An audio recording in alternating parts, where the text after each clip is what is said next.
evil laughs, master plan for world domination, and long monologue explaining why it's okay to be a douchebag. Anime villains can be the best as much as they can be the freaking worst. I've been training for the past 500 years for this very moment. That fateful day when your ancestor took the last strawberry from my cake is the day I swore to take the ultimate revenge on your bloodline! You got loads of bad guys who becomes bad for absolutely dumb reasons, but you also got the bad guys who are just born bad because the plot needs them to. Which really sucks ass. Gamer's ass. I believe a really good villain only needs 3 things: nuances, ideology, and development. What's the opposite of good? Evil. The opposite of pretty? Ugly. The opposite of smelling nice? Anime conventions. These are well-known facts, but they're not getting us anywhere. If you make a perfectly pure, white-hearted protagonist fighting a villain with a soul darker than the mysterious depths of my butthole, you'll always end up with something rather bland. Blacks and whites is just boring as hell. It's these fancy shades of grey that makes these characters truly interesting. On the badness scale, how bad is this guy? What are his limits? I want to know more about his exact shade of grey. Does he want to make the world a better place like Thanos, or does he just want to make mothers eat their own babies like Dio? I still have nightmares about this JoJo moment. Kaiki from Monogatari would be one of my favorite examples. This guy is a con man and a fraud living off taking advantage of desperate people. Selling deadly curses to a bunch of middle schoolers, scamming a family into taking their whole fortune. That's some pretty bad stuff right there, but he has his limits. He wouldn't curse a child to death, he would just sell the curse to angry kids. Would he help one of his old victims out of guilt? Absolutely not. Would he do it for the sake of his dead crush? He absolutely would. He doesn't have a particular attachment to evil itself, he only does evil things when it seems the most profitable for him. He's such a good villain, he makes you forget about how much of an asshole he is, to the point he starts making you wondering if he might be best girl. Oh, you fucking asshole, take me in your arms already. Ooh. Majin Buu, why are you killing all the humans? Shinji, why you gotta rape someone while making evil faces in every single Fate series? I mean, bro, that's your sister!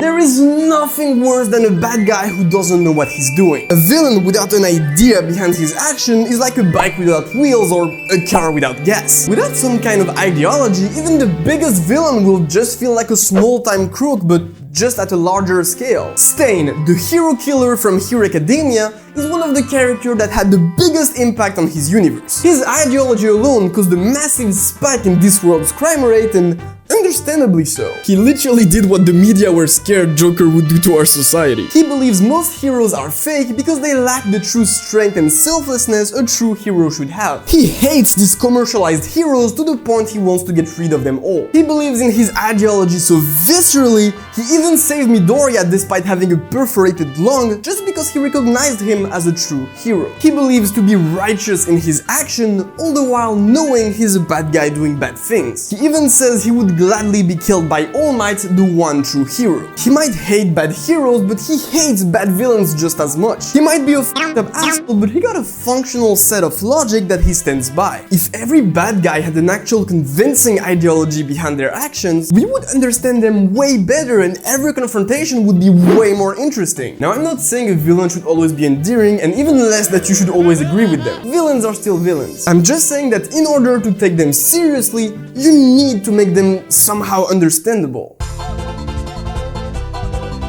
You heard that word from 1,000 wannabe cinema critiques, hipsters, and a million dumb YouTubers like me who like to pretend they know what the fuck they're talking about. But yes, we often talk about character development for our main characters, but we never talk about development for our lovely antagonists. You often get introduced to a bad guy at the beginning of a random arc, only for them to disappear off screen for like 12 episodes until you meet them again for the very last fight. That's absolute garbage. How do you want me to care for a fight where I already know who's gonna win? No anime would ever give the win to a guy who only got 5 minutes of screen time. That wouldn't make any sense, and our dumb weeb brain understands that. To make a good antagonist, they would need at least half as much screen time as the protagonist. For this example, let's forget about the whole philosophy and nuance thing. Let's look at a more traditional looking villain instead. Kotomine Kirei, you know, the guy that stabs girls, breaks snakes, and makes little kids cry for the thrill of it. Oh, look at this little piece of shit crying. Oh boo-hoo, baby's gonna piss and shit now, maybe.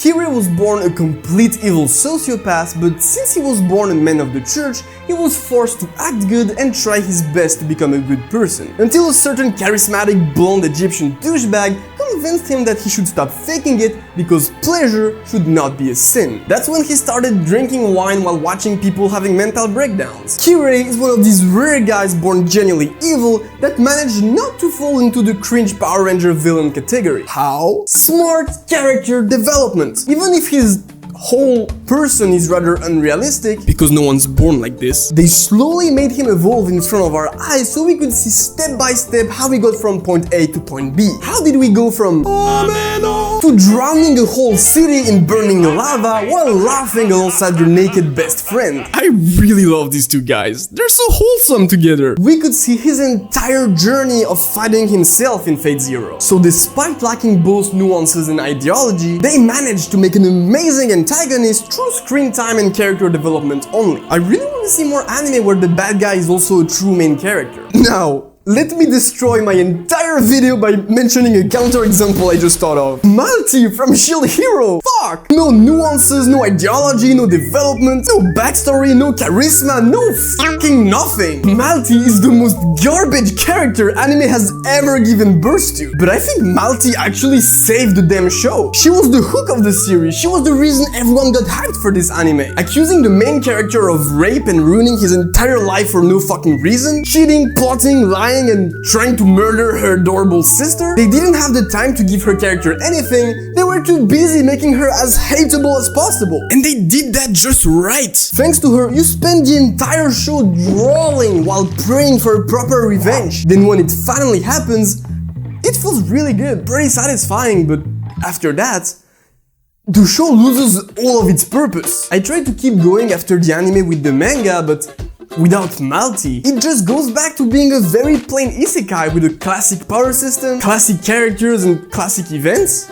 I can't believe I'm saying this, but bring Malti back, guys. Make her do something so I can hate her again. I could have kept watching the show for literal ages thanks to her. So yeah, that's also a very good cheat code. If you can't make a good antagonist, just make them as hateable as that girl and you're rolling on V-Bucks, baby. And now, for the punchline of this video, I don't fucking have one. I just like bad guys and I wanted to talk about the things I like about them. Now if you like what you see and you're still hanging out here, subscribe and maybe leave a like on my fat ass. Oh, I slapped the back of my nuts a bit.